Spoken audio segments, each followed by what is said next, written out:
और मैं चाहता हूँ कि विद्यालय का जो इस्टेब्लिश हुआ सर, चूँकि आप शुरू से लगे हुए हैं, तो थोड़ा-सा डिटेल आप बताएँ, जानकारी दें सर। कैसे शुरुआत किया, कैसे मन में आपके आया गाँव में विद्यालय खोला जाए? क्या होगा, कैसे होगा? और आप लोगों ने ज़ीरो से शुरू किया है, तो हम चाहते हैं कि हमारे आम पब्लिक को थोड़ा-सा आप बताएँ सर। धन्यवाद सर, थैंक यू आने के लिए और मेरे इस गांव के प्यारे बच्चों को रिप्रेजेंट करने के लिए पब्लिक फोरम पे। मैं भी चूँकि इन्हीं परिस्थितियों से पला बढ़ा हूँ, same kind of the conditions also and बचपन से ही जब ज़िम्मेदारियाँ आईं, पारिवारिक बोझ मेरे ऊपर आया, तो पढ़ाई ने ही मेरा साथ दिया और टीचर मैं बहुत पहले से हूँ।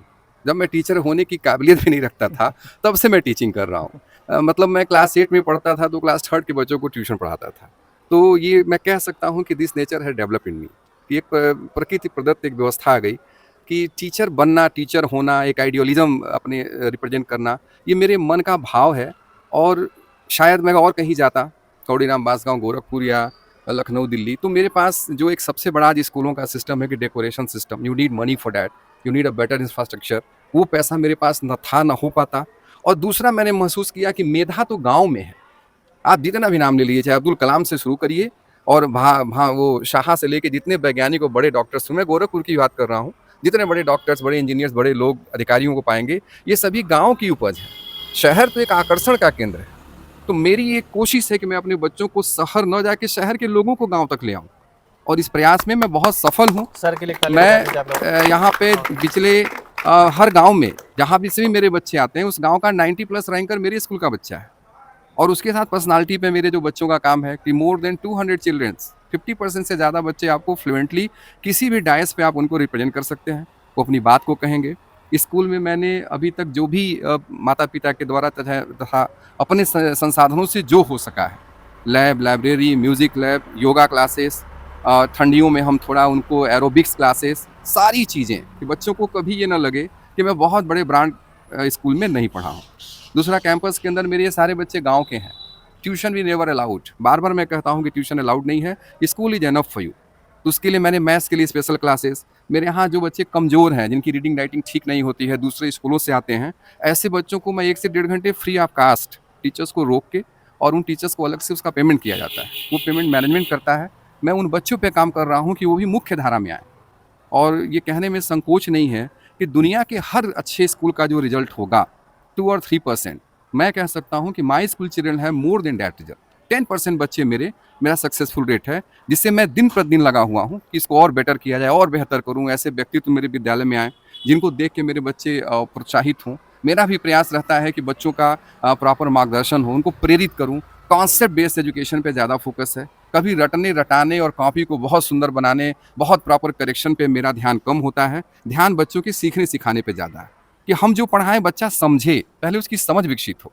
और ये सीबीएसई इस पे लगातार काम कर रही है कि हमको रटने वाली पढ़ाई नहीं पढ़ानी है। हम लोग तो रटने वाले दौर के स्टूडेंट्स हैं, लेकिन मैंने इसको समझा कि जो अभी चाहे फिनलैंड एजुकेशन सिस्टम हो, चाहे वर्ल्ड के जितने भी बड़े कंट्रीज हैं, उनका जिनका एजुकेशन सिस्टम बहुत अच्छा है, वहाँ पे बच्चों को एक्टिविटी बेस्ड एजुकेशन, वहाँ समझाने की बात है, बच्चों को विषय से जोड़ने की बात है।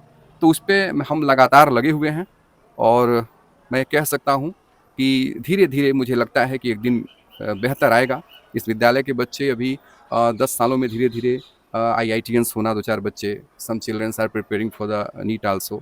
और मैं बहुत कम पैसे में, जहाँ सेम कंडीशन में 3000, 4000, 5000 रुपए लोग फीस लेते हैं, मैं 800, 900, 1000 रुपए में क्वालिटी एजुकेशन पे काम कर रहा हूँ। कोई मेरा ऐसा हमारे परिवार का या हमारे इस ट्रस्ट के द्वारा जो मुझे पिताजी से प्राप्त हुआ है, ऐसा कुछ नहीं है कि बहुत पैसा हो जाए, बहुत अच्छी लग्ज़री लाइफ़ हो जाए, बल्कि मैं वही आइडियोलॉजी जीना चाहता हूँ कि सिंपल लिविंग हो मेरी, लेकिन जो भी पैसा कहीं से आए, वो इन बच्चों पे लग जाए। एक बहुत अच्छी लाइब्रेरी मेरे स्कूल में बच्चों के लिए हो, बच्चे दिन भर, रात भर आके वहाँ पढ़ें, ये मेरा सपना है। मुझे लग रहा है कि बहुत जल्द इसको मैं पूरा कर पाऊँगा कि मेरे 9, 10, 11, 12 के बच्चों को घर में जो गाँव के घर हैं, वहाँ उनको पर्सनल कमरे नहीं हैं, वहाँ पढ़ने की उनकी बहुत व्यवस्था नहीं हो पाती है, बार-बार डिस्टर्ब और डिस्ट्रक्शन में आ जाते हैं। तो उन बच्चों के लिए मैंने एक डिजिटल लाइब्रेरी लगभग बन चुका है। थोड़े बहुत उसमें संसाधनों की कमी है, तो मेरा प्रयास रहेगा कि एटलीस्ट एग्ज़ाम टाइम में इन बच्चों को प्रॉपर एनवायरनमेंट मिले। ये आएँ और 24 घंटे लाइब्रेरी खुली होगी कि आप जितना चाहिए पढ़िए। और चाहता हूँ हमेशा फ़ोकस है, जितने भी बच्चे हैं गाँव शहर के चक्कर में नहीं रहें, पढ़ने के लिए पढ़ने का मन, पढ़ने के लिए किताबें और पढ़ने के लिए पढ़ने का एटीट्यूड होना चाहिए, ना कि गाँव और शहर होना चाहिए। अगर ये चीज़ आपके पास है, तो इसी पाली से आपको सब कुछ बनाया जा सकता है जो आप बनना चाहते हैं। और अगर पढ़ने का मन नहीं है, आप केवल पैसे के आधार पे अपने आप को इवैल्यूएट कर रहे हैं, तो आप देख सकते हैं जो भी शहरों में लोग हैं उनकी क्या स्थिति है। मेरे बच्चे हाईली डिसिप्लिन्ड हैं, अनुशासित हैं। उसका सबसे बड़ा कारण है कि गाँव का हर व्यक्ति बच्चों का गार्जियन है। गाँव में हमेशा बच्चों पर नज़र रहती है, उनके अच्छे बुरे का वो ख्याल कर लेते हैं। लेकिन शहर में बगल वाला भी आपके बच्चे को बोलने नहीं जाएगा। दूसरा मेरा पूरा प्रयास है बच्चों को अभी अप टू क्लास 8 जब तक कि उनको पता नहीं है कि सोशल मीडिया प्लेटफॉर्म ठीक है या नहीं ठीक है, या उनको डिस्ट्रैक्शन न आए, तो इस आधुनिक युग में भी मेरा प्रयास रहता है कि मोबाइल का इस्तेमाल न किया जाए बच्चों के द्वारा। क्योंकि ये बहुत बड़ा मेरा ये मानना है कि 93% बच्चे इसमें डिस्ट्रैक्ट हो रहे हैं। ओनली 6 और 7% चिल्ड्रंस आर गेटिंग पॉजिटिवनेस। तो इसलिए इस पर भी मेरा बहुत फोकस रहता है। गार्जियनों को बार-बार मोटिवेट करता हूँ। बच्चों को मैं कहूँ तो बहुत दबाव में रखता हूँ कि आपको मोबाइल नहीं छूना है। आप डिस्कशन करिए, बात करिए, डिबेट करिए, आप टीचर्स से पूछिए, आपको जितनी प्रॉब्लम है हमसे बात करिए। हमको ज़रूरत पड़ेगी तो हम उस प्लेटफ़ॉर्म का इस्तेमाल करेंगे, आपको वो भी नहीं करना है।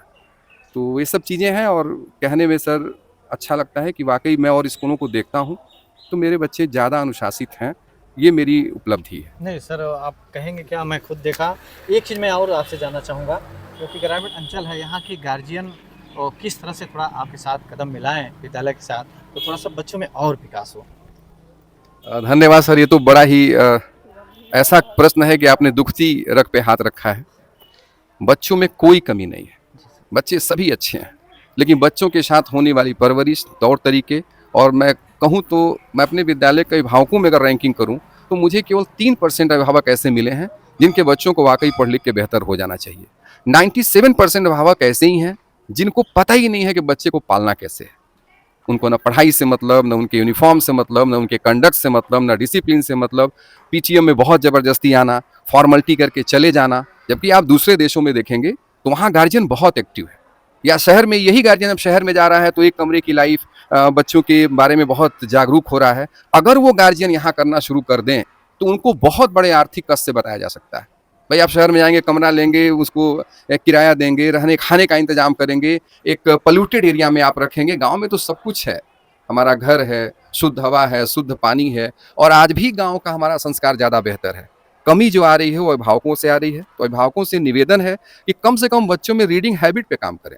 At least reading habit must be developed in each and every child. हर बच्चा जब पढ़ेगा तभी तो बढ़ेगा, सीधे पढ़ेगा तो बढ़ेगा। आपका बच्चा पढ़ेगा ही नहीं तो स्कूल रिजल्ट कैसे देगा?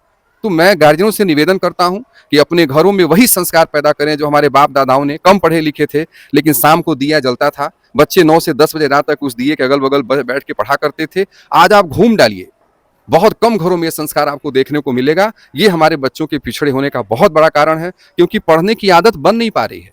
शादी विवाह या छोटे मोटे कार्यक्रमों में इतना ज़्यादा इन्वॉल्व कर देंगे गार्जियन कि बच्चा सोशली डिस्ट्रैक्ट होने लगता है। तो बच्चे को वन साइडेड करिए। उनके डिस्ट्रैक्शन को रोकने के लिए मेरा मानना है कि प्रतिदिन गार्जियन अपने बच्चों से 10-5 मिनट बात करे कि बेटा स्कूल में क्या हुआ, तुम्हारे दोस्त कैसे हैं, पढ़ाई लिखाई कैसे हुई, क्या करना चाहते हो, कर क्या रहे हो। जब वो बात करेंगे तो उससे बच्चों की अच्छाई बुराई उनको पता चलेगी, और उनके बात करने से बहुत बड़ा मोटिवेशन बच्चों में आएगा। और एक शेड्यूल बनाए कि एटलीस्ट जिस क्लास में हो उतना घंटा जरूर पढ़ो। 10 में हो तो 10 आवर पढ़ो, 12 में हो तो 12 आवर पढ़ो। इससे कम पढ़ के आप डिग्री पा सकते हैं, क्वालिटी नहीं पा सकते। ऐसा मेरा मानना है। Thank you sir. सर, आपने जो भी बताया है कोई भी गलत नहीं कह सकता है, और मैं अभिभावक बंधुओं से कहूँगा, मैं सुन करके थोड़ा-सा मुझे चिंता हुई है, क्योंकि देखिए आप पैसा, बहुत से गार्जियन हैं सोचते हैं मैं पैसा दे रहा हूँ। पैसा से नहीं होता है। आप इनके साथ, बच्चों के साथ लगिए, उनकी समस्या को समझिए और खुल करके इनसे बातें करिए, इनकी समस्या को जानिए। और विद्यालय में पीटीए में तो आप अवश्य आइए, इससे बच्चों में थोड़ा-सा मनोबल बढ़ता है। तो बस यही है, और मैं फिर जो है, मैं सर की बातों को आप तक पहुँचाया, और आपको लगता है सर ने बातें सही कहा है, तो आज से, अभी से आप लोग अपनी कमी को दूर करिए और बच्चों के साथ लग जाइए। आप देखिए, सर ने बताया है 3% लोग जागरूक हैं, 97% जो है जागरूक नहीं है, तो ऐसे नहीं काम चलेगा। और गाँव में उस तरह का माहौल विद्यालय मिला है तो आप नहीं पहुँचते हैं। तो एक बार पुनः हम निवेदन करते हैं कि आप लोग पीटीए में ज़रूर आइए, बच्चों के साथ खड़ा होइए, खुलकर बातें करिए, ताकि बच्चे भी अपनी बातें आपसे कह सकें। बहुत बहुत धन्यवाद। जय हिंद।